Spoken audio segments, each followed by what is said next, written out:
السلام علیکم اسٹوڈنٹس، ہمارا باب چہارم چل رہا تھا، تو آج ہم اس کا سبق نمبر 2 پڑھیں گے۔ تو لیسن نمبر 2 کا جو نام ہے وہ ہے امر بالمعروف و نہی عن المنکر۔ تو آج ہم اس کا کوشچن نمبر 1 اور کوشچن نمبر 2 پڑھیں گے۔ تو کوشچن نمبر 1 ہے امر بالمعروف و نہی عن المنکر سے کیا مراد ہے؟ تو سب سے پہلے میں آپ کو اس کوشچن کا جو جواب ہے وہ مارک کر دیتا ہوں، یہاں سے لے کر یہاں تک اس کا جواب ہے۔ تو اسٹوڈنٹس، کیونکہ ہماری ریویژن چل رہی ہے تو ریویژن میں ہم ریڈنگ نہیں کریں گے، ڈائریکٹ میں آپ کو بتا دیتا ہوں کہ اس کوشچن کے اندر کیا چیزیں بیان ہوئی ہیں۔ تو ترتیب وائز بتا دیتا ہوں۔ تو سب سے پہلے تو اس کے اندر 3 الفاظ کے لفظی معنی بیان ہوئے ہیں۔ نمبر 1 پہ لفظ امر، اس کا لفظی مطلب بتایا گیا۔ پھر نہیں کا ایک لفظ آئے گا، اس کا لفظی مطلب بتایا گیا۔ پھر معروف ایک لفظ ہے، اس کا لفظی مطلب بتایا گیا ہے۔ پھر اس کے بعد معروف اور منکر، کیونکہ یہ اپوزٹ چیزیں ہیں، معروف نیکی کو کہتے ہیں، منکر برائی کو کہتے ہیں، پھر ان کی تھوڑی تھوڑی وضاحت کر دی گئی ہے۔ تو بس یہی چیزیں ہیں۔ نمبر 1 پہ تھا امر کا لفظی مطلب، تو اس کا لفظی مطلب بتایا ہوا ہے حکم دینا۔ اس کے بعد لفظ نہیں تھا، تو نہیں کا مطلب ہے روکنا۔ اس کے بعد یہاں پر تیسرے نمبر پر جو چیز بیان کی گئی وہ ہے معروف کا لفظی مطلب۔ تو معروف کا لفظی مطلب ہوتا ہے جانا پہچانا، مطلب جانی پہچانی ہوئی چیز۔ پھر میں نے آپ کو بتایا تھا معروف اور منکر کی تھوڑی وضاحت کر دی گئی ہے۔ تو سب سے پہلے معروف کی وضاحت کی گئی ہے کہ معروف ایسی چیز ہوتی ہے جو انسانی فطرت سے موافقت رکھتی ہو، جس سے انسانی فطرت اجنبیت محسوس نہیں کرتی۔ موافقت کا مطلب جس چیز کو انسانی فطرت اچھا سمجھتے ہو، فطرت کا مطلب جو انسانی ضمیر کی آواز ہو، اجنبیت کا مطلب جس سے بیگانگی محسوس نہ ہو۔ تو اس کا کیا مطلب ہے کہ جس سے انسانی فطرت موافقت رکھتی ہو اور اس سے اجنبیت محسوس نہ ہو؟ تو ایک مثال آپ کو دیتا ہوں، مثال سے آپ کو اچھی طرح سے سمجھ آ جائے گا۔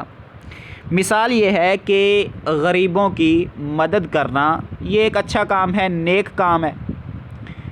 انسان کا ضمیر بھی یہی چاہتا ہے کہ غریبوں کی مدد کی جانی چاہیے، اور انسان کا ضمیر اس کو برا نہیں سمجھتا۔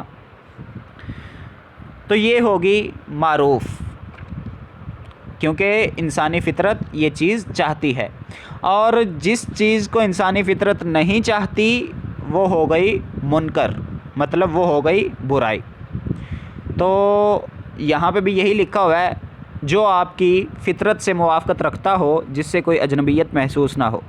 اس کے بعد معروف کی شرعی تعریف دی گئی ہے، تھوڑی سی وضاحت، اور اس کے بعد معروف کی شرعی اصطلاح، مطلب جو اصطلاحی تعریف وہ کیا ہے، وہ یہاں سے لے کر یہاں سے نیک کام سے لے کر یہاں تک، یہ اس کی اصطلاحی تعریف ہے۔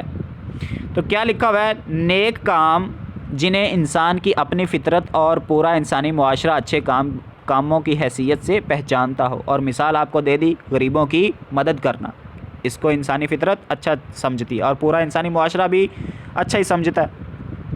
اور اس کے بعد اس کے برعکس کا مطلب اس کے مخالف کیا چیز ہے؟ منکر۔ منکر کس کو کہتے ہیں؟ برائی کو۔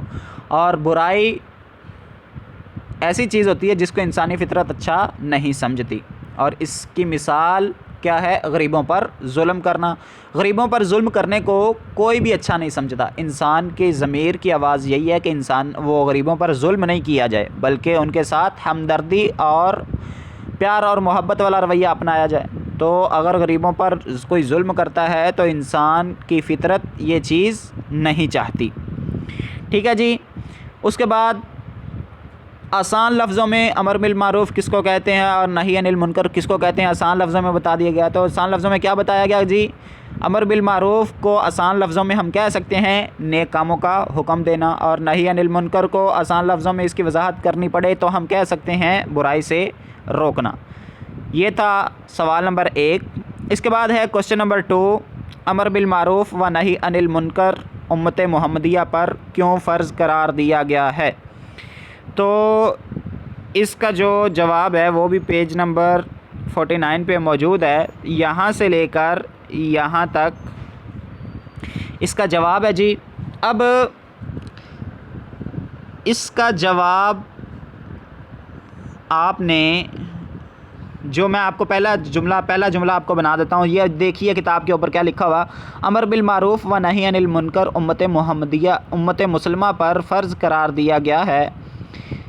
اس کی وجہ یہ ہے کہ اب دنیا میں قیامت تک کوئی نبی یا رسول نہیں آئے گا۔ تو آپ یہ جملہ کیسے لکھو گے؟ آپ لکھو گے کہ امر بالمعروف و نہی عن المنکر امت مسلمہ پر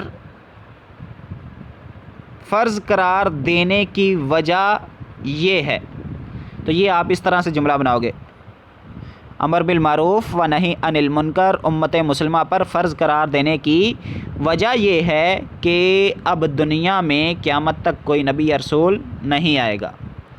یہ ایسے جملہ بنے گا۔ تو اب اس پورے سوال کے جواب میں کیا بیان ہوا ہے؟ اس پورے سوال کے جواب میں امت محمدیہ پر جو نیکی کا حکم دینا اور برائی سے روکنا، یہ چیز کیوں فرض کی گئی؟ کیونکہ اب قیامت تک تو کوئی نبی نہیں آنا، کیونکہ ہمارے نبی حضرت محمد صلی اللہ علیہ وسلم آخری نبی تھے، ان کے بعد کوئی نبی نہیں آئے گا۔ پہلے انبیاء کے بعد نبی آتے رہتے تھے، اگر لوگ وہ نیکی کا رستہ چھوڑتے تھے، برائی کے رستے کو اپناتے تھے تو نبی آ کر ان کو سیدھا رستہ دکھاتے تھے۔ اب کیونکہ کسی نبی نے آنا نہیں تو اب یہ کس کی ذمہ داری ہے؟ اب ہم امت مسلمہ کی، امت محمدیہ کی یہ ذمہ داری ہے کہ وہ نبیوں والا کام کرے، وہ نیکی کا حکم دے اور برائی سے روکے۔ تو بچوں یہ تھی آج کے آپ کے سوال، مجھے امید ہے کہ یہ آپ کو سمجھ آ چکے ہوں گے۔ اپنا خیال رکھیے گا، اللہ حافظ۔